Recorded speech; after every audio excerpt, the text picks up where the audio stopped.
My name is Brooke Baumgardner. And my name is Aidan Nierman, and this is our JSL PowerPoint. We're both in the Arts Academy. I'm in graphic design, and she is in video production. All right, so how Skate4Kids came to be. So since the pandemic, there's been the number of youth interested in skating and actually going out and skating has been on the decline. And so my life was very impacted by the skating community. When I was a young kid, I didn't really fit in anywhere. And at the age of 12, my dad introduced me to the skating community, and it kind of helped me find people that understood me, found a place where I belong. And so we really wanted to share that with kind of everyone, or with as many people as we could. So skating is not only just kind of like a fun hobby. Skateboards can kind of give you a sense, or it's a new type of transportation. Obviously, when you think of transportation other than cars, you think of bikes, but skateboards are actually a really big one. It also will help you kind of stay physically fit, which is very important in today's with kind of the increasing sedentary lifestyle. And yeah, it just kind of helps build a community. So who we reached out to and who helped us. So initially we reached out to the Have a Heart Washoe Foundation to try and kind of distribute our flyers to applications for people to get these skateboards. And communications kind of fell through with them, and so we ended up going to our plan B and working with the Children's Cabinet, and we also were working with the Eddie House. So what our goals were with this project, our goals were to raise money, and with that money buy skateboards, fully completed skateboards that we could then give to mainly teens, kind of people our age, who can't really afford them, so that they can be introduced to this community that we both had impact our lives positively.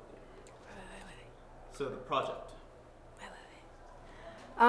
What he didn't really mention, I see a lot of unwavering faces and a little skepticism here and there. Skateboarding is a very biased activity. A lot of people associate it with a lot of crime, ironically, so graffiti, a lot of sneaking out, a lot of teenagers specifically. What they should be regarded as not as toys, but a form of transportation and a individual item that kids can have of their own. Skateboards are really easy transportable, as well as they are forms of transport. The intended audience was foster kids, especially teenagers, due to teenagers not being as wanted, I guess, necessarily by people who are looking to adopt kids. So we tried to give them as much of credit as they probably deserve due to the fact that they are the most neglected age group. We decided to raise money through the GoFundMe program, which is not really ideal due to the fact that they take fees from donations, but we ended up comping those out of our own pocket, so 100% of the donations actually went to our program. As well as along with buying skateboards, we decided to go with local skate shops to be able to give back to our community, not only just teenagers that we found, needed our help. And as far as just distributing them to our community, we chose the Eddie House and the Children's Cabinet, as well as the Have a Heart Washoe foster program, but that didn't really go through in terms of communication, so the Eddie House and the Children's Cabinet were our main reliable programs. I specifically chose them. I was the main liaison in terms of communications due to personal background. I grew up with a single mom as well, so it wasn't really easy upcoming, and I would say that that has definitely taken an impact in our goals as well as just our mission as a whole. In terms of distributing them, we decided to deliver them to the Children's Cabinet, and we are partnered with the Eddie House on social media as well, but we have never actually given any applicants from the Eddie House any skateboards yet, but we do look forward to using them in the future. We distribute them in public places, so we go to the Children's Cabinet itself and we meet with the kids with a counselor, just for their safety and our safety. We're all the same age at the end of the day, but it's just what benefits everyone else. The future of Skate4Kids.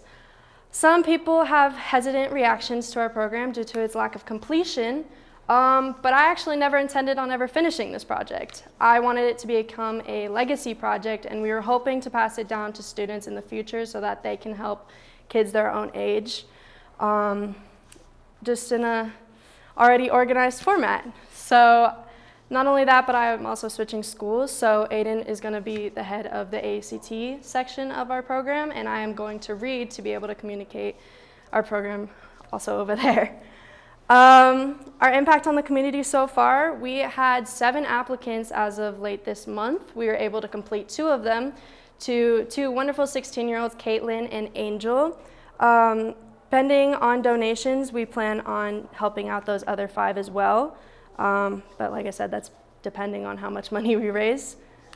So far, this clicker does not work. We have raised $460 so far through our projects and advertisement, which we used our communication skills to be able to do. You could probably move on it because the clicker doesn't work. Yeah, so for social media posts and stickers, so the main way that we wanted to kind of procure funds is through social media advertising. So a lot of people nowadays, virtually everyone, is on these social medias like Instagram or TikTok. And so we thought that it would be in our best interest to kind of seize this opportunity and make posters and posts for like to put on the social media. So I'm in the Graphic Design Academy, she's in the Video Production Academy, so it's both in our school academies that we design things and that we market things. So we thought that that was good because that's kind of how we are trying to be educated in this school. So these are all posts we made on the Instagram account, and in the center are 2 stickers that we had intended to sell, and we did sell at the AACT art show on April 26th. So at the art show, we sold these stickers. We wanted to kind of go out to these skate shops, Classic Skate and Sierra Nevada Skate, and give them these stickers so that they could also sell them and push for people to donate to our fund. But when we were going to do that, I got extremely sick, and so we weren't able to, we weren't able to market like directly in person like that. But we sold a good amount of these stickers at the art show, and also through advertising at the art show, we were able to help raise a lot of money. I believe we raised $200 after the art show. About. So it was definitely worth it, and it definitely helped our project a lot. And I chose to focus on the social media aspect while he chose to focus on the sticker design due to that being in our best interest. I'm more of a media person in general, and he is obviously in graphic design, so it kind of just made sense at the end of the day. On the next slide, though, we can show some of the flyers that we did design. These are some of the posters that I ended up hanging up around the school, as well as posting on our Instagram page for people to gain awareness about us. So those 2 over there, that is our main poster. That is the infographic that has a lot of our information and how you can apply to be an applicant for a skateboard. This is the physical application of it. We ask a lot of personal information, but that's just more for sizing wise so that we can get the best skateboard for that person at that time. Because we wanted to be able to target as many age groups of multiple different cultures and multiple different sizes as much as possible, as well as caring about their own personal interests. Who wants a skateboard covered in flowers if you're more into like flames and skulls, like that kind of thing. So we do have a section dedicated to picking out a custom skateboard for them that matches them the best, so that it'll last them a while. And in the end, we also end up customizing it with their name on it as well. So it makes it a little bit more personal. We also decided to help back students at our own school, maybe not those who were in need, but those who wanted to help out. So we gave them the opportunity to help out our project and get community service hours so that they can not only help the community along with us, but make an impact as well. And this was actually very successful. We did have a lot of freshmen wanting to help out our project, so I'm glad we were able to touch that to them. That could probably conclude flyers. Okay, so photos, these are just kind of some visual artifacts of kind of us, buying the skateboards and giving the skateboards out. So this is Angel and Caitlin, yeah. This is Angel, this is Caitlin. With the 2 skateboards, we got them, and we tried to kind of match the skateboards to what they had given us on the flyer. We couldn't find exact matches, but they gave us information like what size boards they want, like that they want an 8 1/4 or an 8 1/2, and they gave us the colors and stuff like that, just the overall theme.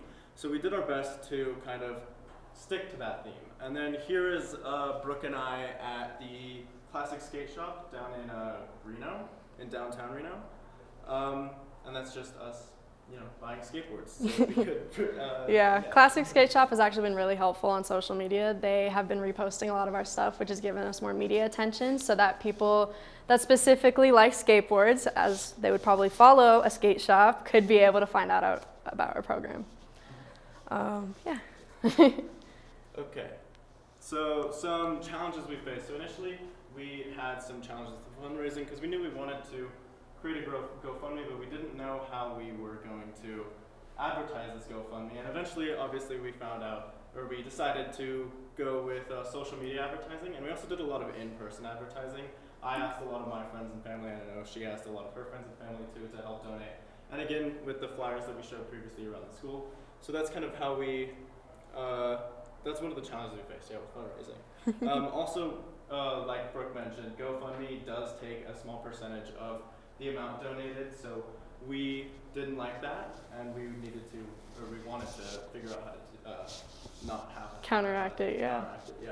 So issues with communication. So one of the main reasons why we didn't end up going through with Have a Heart Wash Show is because we did have a meeting, but quickly after that, communication kind of fell off between them.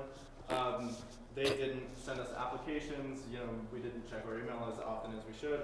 And so communication quickly fell off with them. And then, just advertising the cause. So we, even though we did advertise on social media, initially we weren't advertising consistently. Like we would make a post every maybe once a month or so. It was a slow start. Of money coming in. But towards the end of it, we decided that we needed to kind of ramp up the amount of posts we were making. And as well as just acknowledging our problems in general, we were able to address them towards the end. So in terms of advertising, I personally work with Trailblazer Media as a video student, so a lot of our younger video students were interested in advertising it as well. So we have newsreels and anchor mentions on our school broadcast about our project, and it's kind of funny considering like no other JSL project has been advertised in such a school manner.